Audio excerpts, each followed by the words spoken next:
and welcome today to our discussion of Aristotle. In the tradition of the Peripatetics, so I don't know if you remember from the last lecture what Peripatetics are.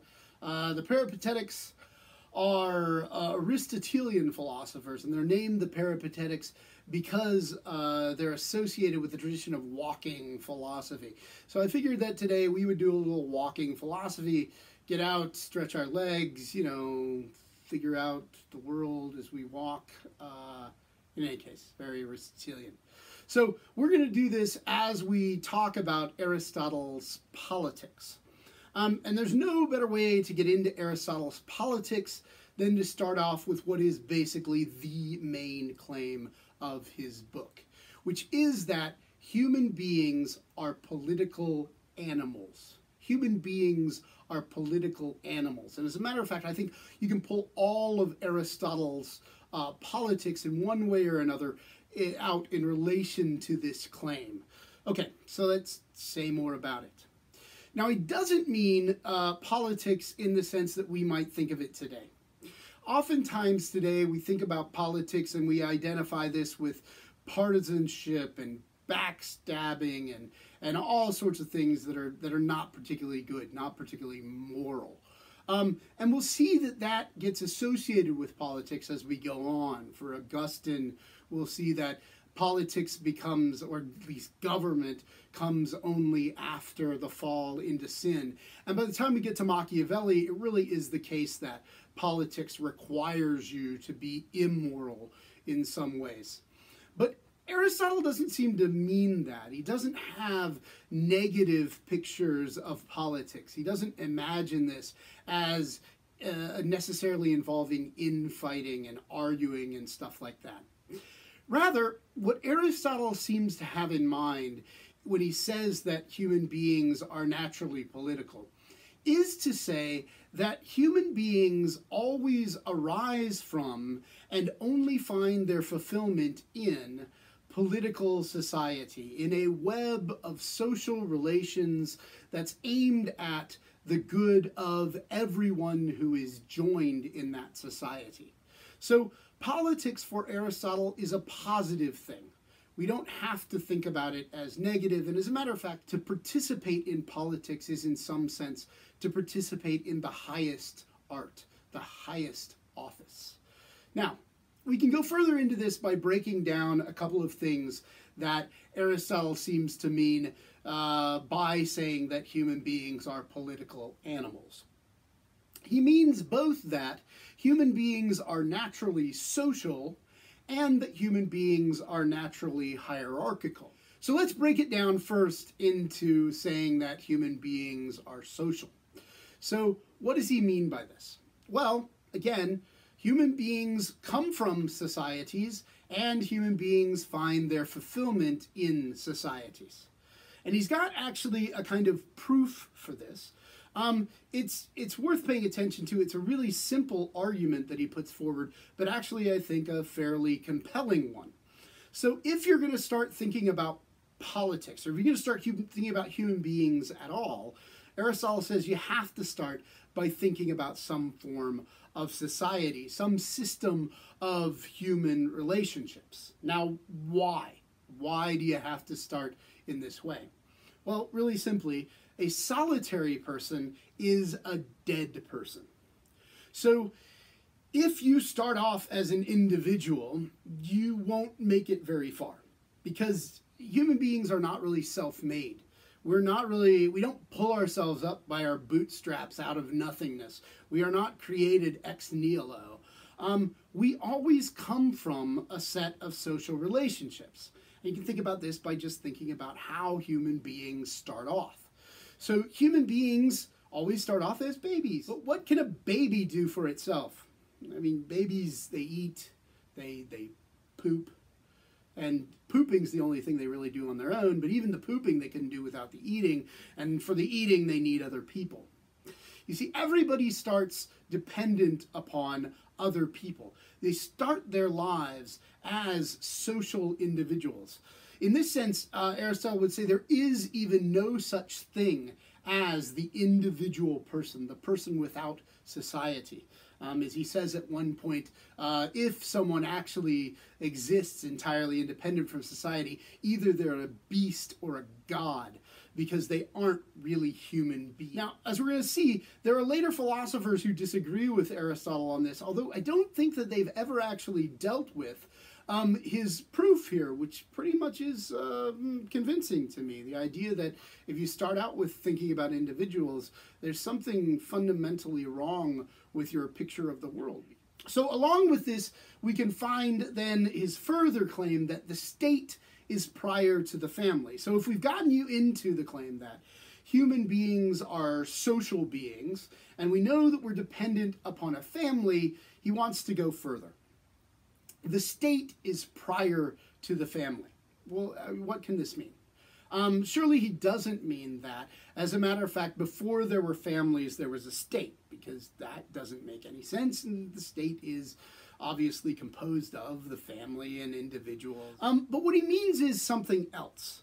So obviously the family can come first kind of in origin, but he thinks that the state comes first in another sense, in order of priority, in order of obligation, okay? Now, by this he means that, so human beings, you start off in a family, sure, but families inevitably form into like tribes and clans, and then out of those clans you end up forming a kind of city, a state, something even beyond the tribe. And you do this, he says, because it comes natural to you. Human beings are not usually just limited to the goods that can be provided to them with a family. You need to be able to get married, and you need to be able to go beyond your own brothers and sisters and the such. So human beings naturally immediately go beyond their own families. And if this is true, then as a matter of fact, we could say that the state is prior to the family in the sense that it is more important. It's the whole of which families are simply a part.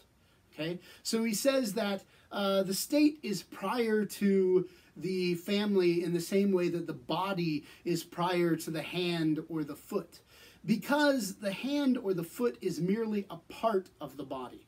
And it doesn't make any difference, in a sense, if in terms of our development inside the womb, what if it were the case that that the hand developed before the whole body, right? Or the foot developed before the rest of the body. That's really immaterial, because the foot and the hand don't really survive on their own. They aren't really fulfilled on their own. As a matter of fact, in order to be fulfilled at all, they have to find their place internal to a body. They have to find their place internal to that. And he believes that this is also the case with human beings and states, families and states. The state offers the fulfillment of the family, the individual, and so in a sense, it is prior to the family or the individual. And this is tied to a claim that we can extrapolate from Aristotle, which is you start out in debt.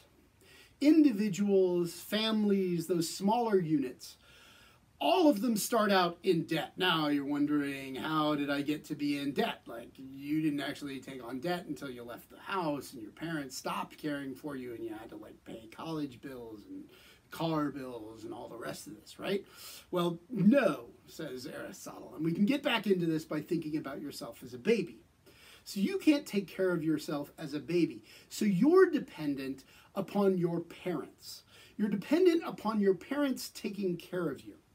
And your parents, in some sense, they're giving you everything that you have. And so what do you owe them back? Well, you could say you owe your parents everything. As a matter of fact, it's not hard to find discussions of whether children could ever pay back the debts that they have to their parents. Well, Aristotle wants to take this further and say not only is this your situation with your parents, but your parents actually, well, they didn't just come from nowhere. They had their parents, and they had their parents, and this is the way that it always goes. And those parents, as a matter of fact, would never have made it on their own if they hadn't been related to other people. And you wouldn't make it on your own, either internal to the family or external to the family, without the goods that society provides you. So, have you ever driven on a public road? Have you ever watched public television? Have you ever eaten food that the FDA has gone over to make sure that it's not poisoned, right? All of us have, in fact, done these things. And Aristotle says that this actually puts us in an original position of debt to our society. Now, some people later on will start talking about like taxation, and taxation is robbery because you have your own money and then the state comes and they take it from you, right?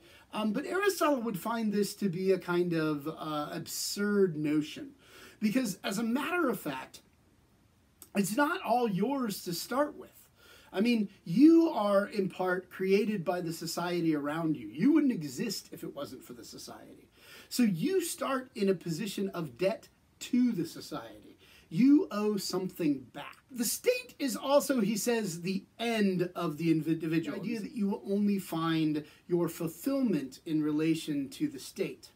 He believes that, as a matter of fact, to be a full person, to be that person who achieves eudaimonia, you remember the last time we talked about the fulfilled person and the fulfilled life is the life of eudaimonia, you really need to partake in a particular action. Now, we mentioned that you need to have friends, we mentioned that you need to have family in order to achieve eudaimonia, good food and things like that. But Aristotle also thinks that in order to be the truly fulfilled person, you also need to be a participant in your own political society. You need to be someone who shapes the society itself, okay? So we can think about great people who we think about living lives of eudaimonia, like maybe Gandhi or Mandela. People who really achieve a fullness of humanity that isn't available to people who don't participate in their own political societies. Now, in part, this has to do with the notion of eudaimonia that we developed last time, because we can see that the person who lives a life of human flourishing is a person who participates in all sorts of different goods. Now, in society, there will be lots of different people and lots of different jobs. Some of these people will, in fact, be focused on one particular area. They will be the people that are focused, the baker, the candlestick maker, the butcher, all of them in a boat. I don't know why. So there will be people who are focused on one particular area. But Aristotle thinks that it is, in fact, the leader who will be focused, who will be able to focus on lots of these different areas, able to find a life where you need to know about and have practical knowledge about all of these different things. As a matter of fact, Aristotle's leader is not going to be the kind of leader that Plato would have wanted to be, the leader focused on knowledge. Aristotle's leader is going to be the leader focused on practical wisdom, or phronesis. Phronesis in the Greek is the language for the person of practical wisdom. So the leader is going to need to be involved in and have experience in a whole bunch of different areas. They're going to have to know something about army. They're going to have to know something about the economy. They're going to have to know something about baking. They're going to have to know something about homemaking, because they're going to be making laws about all of these different areas. And in order to make laws good, they're going to have some know-how. They're going to have some experience in all of these areas. So Aristotle's practical leader is different from Plato's in that you don't need abstract wisdom. You need practical wisdom to be the proper leader in Aristotle's system. Okay, so all of this has said something about human sociality, and at this point I'm getting a little bit tired from walking, so I'm just going to stop and stand for a while, enjoy the outdoors. Okay, so human beings are not just social, they're also, Aristotle believes, naturally hierarchical. And by this he means that human beings are naturally in a set of binary relationships where there is one superior member and one inferior member. Now, this is eventually going to lead to some problems, especially as we think about the way that we think about equality in modern society. We aren't going to accept a lot that Aristotle has to say here, but we ought to hear him out at least to begin with. So his basic argument is that there's a fundamental pattern that we can recognize that we could imagine between the mind or the soul and the body. And here he has in mind something like what Plato had envisioned between the reason and the appetites. Although, as I said in the last lecture, Aristotle's view of the relationship between those is a little bit more subtle than Plato's. It's still a relationship where reason is somewhat valued more. The reason has to train the appetites, because the appetites are non-rational, whereas the reason is able to see and organize all of the different appetites. So he says this is the basic pattern that we're dealing with, is rationality over irrationality, or superior rationality over lesser irrationality, the mind over the body, the reason over the appetites. Now, the first way that he draws this out is in terms of the relationship between human and animal. And there, actually, we might have some sympathy for his position. That human beings have some kind of superiority over animals in terms of their rationality. Now, even later on, we're going to find philosophers who will challenge this and want to claim that there are animal rights in some sense, although very few of them want to go as far as to say that animals would have rights that are parallel to human beings. And so we might be able to go with Aristotle in saying, okay, there seems to be some, in fact, superiority of humans over animals, such that human beings, in fact, should order the lives of at least some animals, or can use some animals for the purposes that human beings see. Second, and again, I think that this makes sense, parents over children. So we can see parents as being more rational than children, understanding the world a little bit better. And here Aristotle probably would say, yes, there's practical wisdom. Parents, having gained experience more than children, have greater knowledge about the world, how the world works. And so it's proper to have parents in charge of children. Beyond this, we're going to start getting into problems. And not the least, as a matter of fact, perhaps the most of these, is the relationship that he sees between males and females. And all I can do at this point is say, I'm sorry to all the females. Aristotle, when he's talking about males and females, looks like a bit of an a-hole. I mean, I don't have any excuse for that. But it does go along with a typical way of thinking that's typical to classical literature, and unfortunately still continues on today, although not as explicitly. So Aristotle identifies the male more with the reason, the rational, the mind, and identifies the female more with the body, the passions, the appetites. And we're going to come back to that, especially towards the end of the class when we come back to contemporary feminism and the ways that feminism has tried to either claim this and make an appreciation of the body a central element of feminism, or to challenge the very dichotomy that Aristotle puts forward. But Aristotle takes it as a given that males are more rational, females are less rational, and so the male should be in charge of the family. And so here we're going to find another problem. Aristotle, in fact, endorses the idea that there are such things as natural slaves. And what he means by that is there are people who are so out of control of their own passions, that have their passions and desires are so poorly trained that it's better that someone else, someone outside of themselves, takes over so that they order the person's lives instead of themselves. And here I think the only case that we could think of that would be at all parallel that we might accept is if we have people with disabilities who are really continually dependent upon other people in order to make their choices. But Aristotle didn't have that in mind. He had in mind that there were actually people that, as fully grown adults, would in fact continue to fall into this category, the category of natural slaves. He also assumes that, as a matter of fact, that we could divide this up into Greeks and barbarians. And he doesn't have in mind so much a racial division as a cultural division in his mind here. He's familiar with the Greek city-states, with what he would consider civilized life in the polis, as opposed to barbarians who have not developed to the point that they have a functional state yet. They live in that tribal period of development of the human being, and so they have not yet mastered themselves fully. And as a matter of fact, if the barbarians fall under the control of the Greeks, he wants to justify the fact that the Greeks could in fact take the barbarians as slaves and put the barbarians to work. And that this would in fact, he thinks, be good for the barbarians because the Greeks are more rational.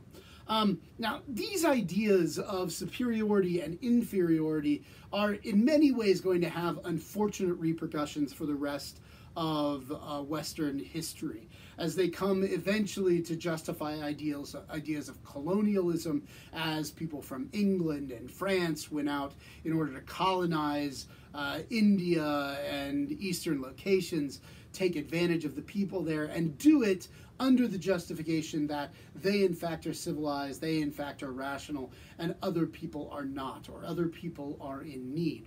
So slavery, colonialism, and misogyny, the kind of sexism, are all to be found in Aristotle, at least in the ways that they work out in Western society.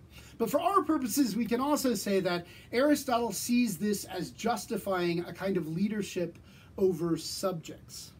So he doesn't just see the leader as a leader because, again, they've been elected or something like that. With Plato, he thinks that the leader will have to have a particular set of qualities. The ideal leader will, in fact, be more rational, more practically wise than their subjects. And the relationship between the leader and the subjects then will be a kind of natural one, a one of natural hierarchy.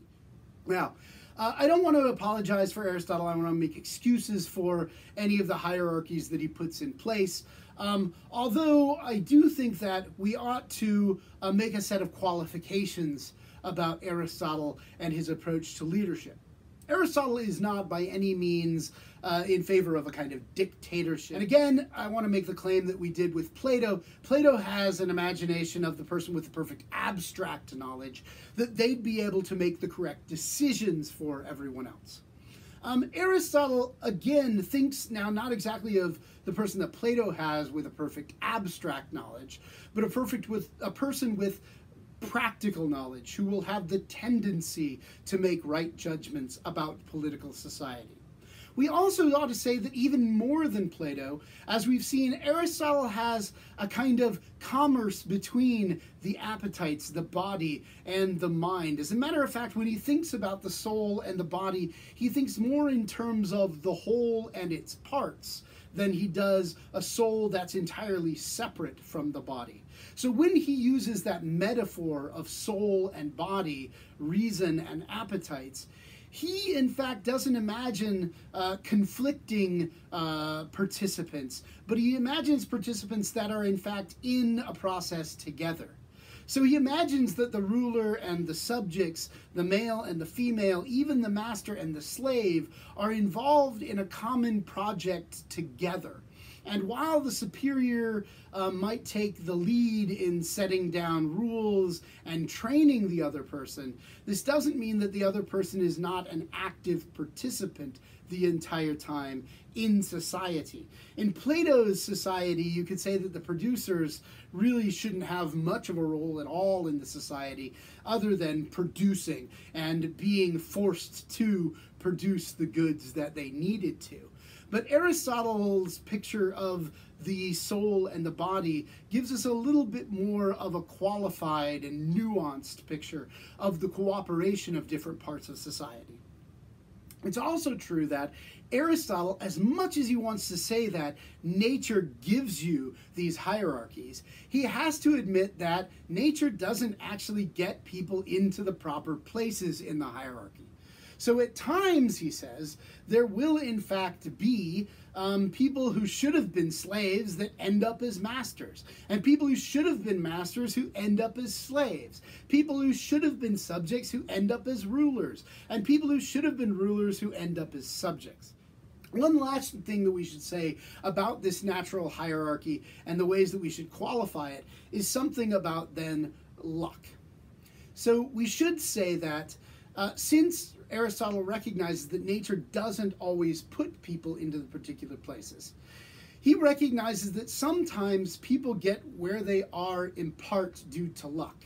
And it might be that other people could have been rulers, but because of the way they were raised, because of the society that they're in, because they were born in a barbarian society, for instance, they never will have the opportunity to be one of those rulers, never will have the opportunity to be a participant in the fulfilled human life. Martha Nussbaum, who's one of the philosophers that will come by later on in the course, has her own kind of development of Aristotelian political theory, has a book on Aristotle and how luck influences Aristotle's thought. That Aristotle recognized that you had to be a bit lucky to be a leader, and that you never actually deserve this. You remember that the human being starts out as a debtor to society. And we can expand this into the idea of noblesse oblige, or the obligation of the noble. So since the person in leadership doesn't really deserve to be in leadership, they didn't put themselves there, but were already a debtor, and because they've been given more than other people in the society have been given, they then owe a special debt back to the society. They owe the society to make the society as good as it can be for everyone else. As a matter of fact, there was a convocation speaker at Yale a couple of years back that gave this speech where he started out saying to these undergraduates at Yale, you know what? You don't deserve to be here. You might think that you have worked hard enough to make it to Yale. But as a matter of fact, you got here because of all sorts of other people, because of everyone else who supported you in the project. And the fact that you've made it to Yale probably means that you will go out and you will be a leader of industry and society. But you haven't earned this. You owe what you've gotten back to the rest of society. All right. The last piece that's in the reading for today is Aristotle's discussion of acquisition. And you might wonder what that has to do with our discussion of the sociality and hierarchy of human beings. Well, I'd like to make the argument that Aristotle's approach to acquisition, that is the gaining of property, is fundamentally driven by his understanding of the sociality of human beings and the way human society works. So you remember Plato's approach to material goods and property, because Plato suggested that these are kind of lower goods, lower things that while they would be motivating for those producers in society, shouldn't really be motivating to the highest in society. And as a matter of fact, they would represent a kind of temptation for the leaders of society. And so Plato advocated for a kind of communism amongst the guardians, that they would not own their own property because we didn't want them to get distracted by that and become selfish. Well, as is common, Aristotle takes a little bit more of a practical attitude towards property. He doesn't want to say that property is necessarily problematic, although he does have problems with trying to focus on money itself, gaining more than you need for the projects that you're involved in. But he goes about this by distinguishing between natural and unnatural acquisition. That is, natural and unnatural forms of gaining and holding property for his purposes. So let's say something about natural acquisition. Aristotle does name a number of different ways in which people can acquire property, and he talks about some of the natural ways. So he talks about hunting, and he talks about farming, and he talks about even to the point that he's talking about bartering particular goods. So between small groups of people, when you go out and the fisher has a particular thing and has lots of fish and has an overabundance of fish, but needs plants, then he'd go to the farmer and they would exchange goods in order to have enough.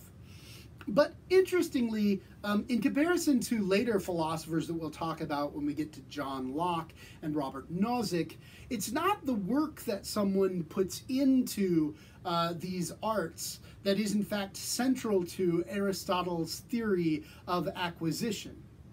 Rather, what's central to him are the social relationships that justify the acquiring and the holding of property that you gain through those other arts. Those other arts are in service to a person's role in the family and in the society.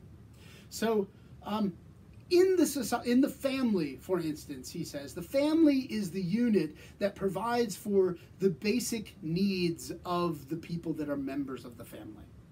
So family members participate in those other arts, the arts of farming and fishing and bartering, in order to have enough to provide for the people in the family, that they have enough to live, to eat, to have shelter, to have their basic needs met.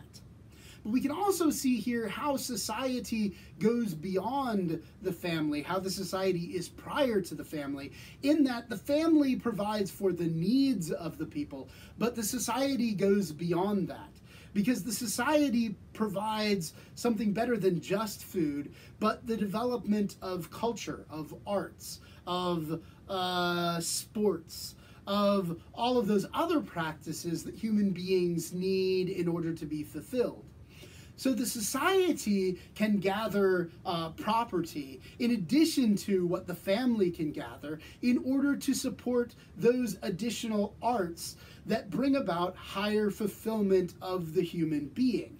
And we can see why the society, the political society, is in fact prior to the family, because it provides all of these things. It provides the context for the whole person, the person that is fully rounded. So natural acquisition is acquisition, the gathering and holding of properties, in order to fulfill these basic arts, these basic functions.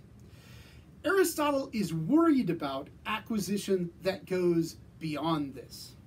And as a matter of fact, this is where we get to unnatural acquisition, as he says. And unnatural acquisition starts with the development of money. It starts with the development of money, not because of anything intrinsic to money. He says you could have trade that's based on money as long as it was simply a kind of extension of the bartering system. So I'm not giving you any goods now in exchange for your goods, but I'm letting money stand in for the goods in order to make it easier for me to take with me, and so it's more portable, things like that. That might be okay, and that might be a kind of extension of natural exchange, natural acquisition. But there's a problem when money itself becomes valuable, in some sense independent of the goods that are necessary for the practices that we get involved in. So if people end up focusing on making money instead of getting goods in order to practice those practices and arts in society, this becomes unnatural. So imagine a person who's focused on getting millions and millions of dollars, says Aristotle.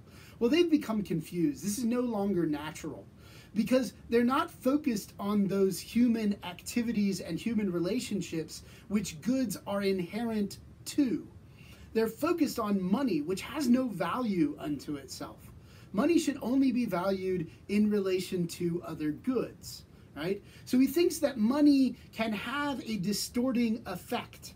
It can also lead people then to store up more goods than they need in order to participate in the functions of the family or the functions of the society, those functions necessary for human life. So when you start gathering together a whole bunch of money beyond what your family needs, beyond what the society needs, He says this is where acquisition becomes unnatural. And he associates this then with retail sales.